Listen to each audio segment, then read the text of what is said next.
Thank you to DistroKid for sponsoring this video and supporting my channel. Creating and releasing music has never been easier, but is there a right or wrong way to do it? Well, today we're talking about just that as we break down my new music release strategy and discuss how I plan to use it to release 11 beat tapes this year.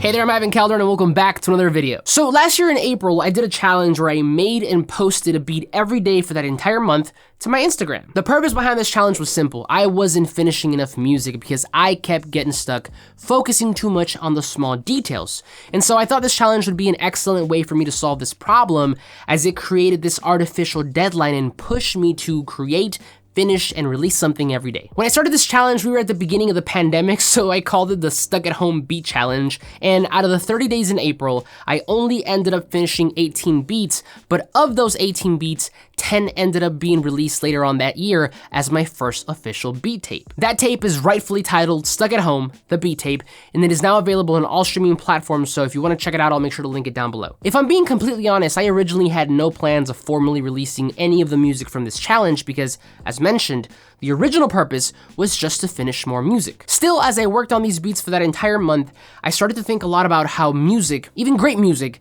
is no good if all it does is sit in a hard drive. It has to be released. Additionally, I started to think about how, as producers, we often take what I call the backseat approach when creating music. I've done a full video on this topic, so check it out here, but the gist of it is that traditionally, we're always waiting for others to release our music, whether that be an artist, label, etc. Now, there's nothing wrong with this because music at the end of the day should be a collaboration, but I also think it's essential that we as producers start to think of ourselves more as artists and begin to release more solo work. I learned a ton from this challenge and even more from releasing my first beat tape, but the one question that kept popping up for me throughout this entire journey was, is a full-length album the best way to go for releasing music as an independent artist in 2020 or 2021? After a ton of research, I've decided that, at least for me, the answer is no. After much thought, I've concluded that I think it's a better idea to release smaller projects more frequently, and so as a result, I'm happy to announce that I have a new challenge for myself this year, and that is to release 11 beat tapes to all streaming platforms in 2021. No, you didn't hear wrong, I did say 11, but there's a method behind the madness, so let's talk about it. One of the other things that I thought a lot about throughout this journey was that accessibility to music nowadays is limitless. As long as you have a solid connection to the internet, you pretty much have instant and unlimited access to any song that you want within seconds. In the days prior to streaming platforms, if you wanted music, you had to buy singles or albums, and before that, you had to go out to a physical store to buy your favorite CD, cassette, or vinyl. That or you kind of just hope that it played on the radio. Even if you use LimeWire, which I'm not saying I use LimeWire, but if you use LimeWire, even that was in the early stages of the modern internet, so it still wasn't as accessible. The point that I'm trying to make here is that music was much harder to get back then than it is today. I can only speak from my own experience, but I feel like when music was harder to get, I not only appreciated it more, but I had a longer attention span for it. If it took me a month's savings and a trip to the store to get the latest CD from my favorite artist,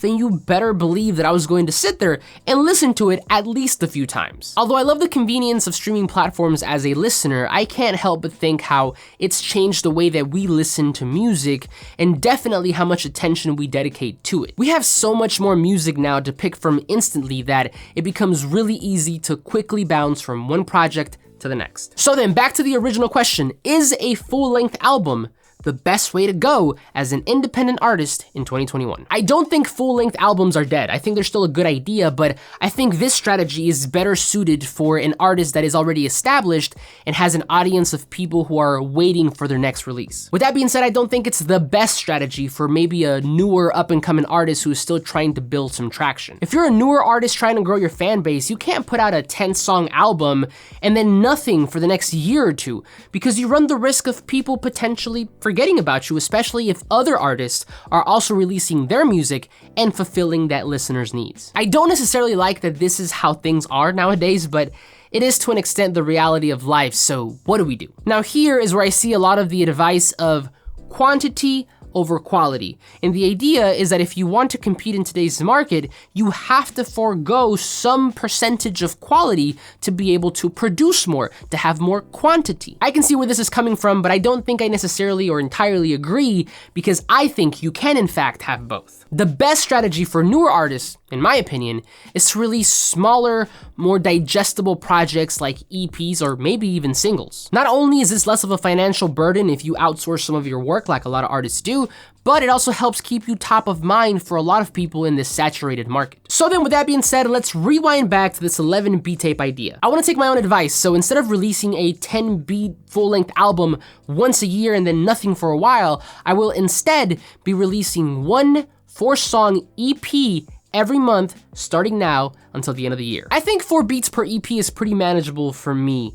and really digestible for the listener, but most importantly, like with this channel, having a consistent schedule will hopefully create some sort of anticipation and listening routine for a lot of people. Not only that, but it will also help me to continue to create more and keep the axe sharp, so to speak. Additionally, this also sets me up for these really fun creativity projects. Oftentimes as producers, we get pigeonholed into a certain genre, and there's pros and cons to that, but at least for me, I have a really broad interest when it comes to creating music. Putting out a 4-beat EP each month will help me to kind of focus on different genres if I want to, so maybe this month I create a lo-fi EP, next month nothing but trap bangers, and then the following month I switch it up to some dance EDM vibes. So that is a plan creatively, but now let's talk about the most essential part to this plan, and that is distribution. I will be releasing each EP this year through the same trusted distributor that I've been using for years with my clients, and the same one that I used last year for my release, and that is DistroKid, who also happens to be the sponsor for this video. DistroKid is possibly the easiest and most affordable way for independent artists to release their music in today's world. Their plans start at $20 a year for unlimited uploads to some of the most popular streaming platforms like Apple Music, Spotify, Tidal, and even TikTok. Distribution isn't the only thing you get though. Your subscription comes packed with amazing features like the hyperfollow page. Hyperfollow is basically a share sheet for your music that makes it easier for a listener to listen to your music on their preferred platform and follow you on social media. This can be a really great way to share your music and build an audience all at once. They also have a feature called Teams that makes it really easy to share royalties with any co-creators, so that way everybody gets paid. Those are just 2 of the many features you get with DistroKid, so if you want to learn more, or if you want to jump straight into a membership, go ahead and visit distrokid.com/Ivan, or visit the first link in the description to get 7% off your first year. Thank you to DistroKid for sponsoring this video. But yeah, that is my strategy for releasing music in 2021. And of course, all of this is just my own thought process and strategy, so you might disagree, and that is totally okay. This is an open conversation, so I wanna know what you think of my strategy, but ultimately, I wanna know what you plan to do when it comes to releasing music in the future. Let me know in a comment down below. But that's it for me. Thank you so much for watching. Go ahead and check out DistroKid by clicking the first link in the description. And as always, like this video if you liked it, subscribe if you're not already, but I will see you on the next one.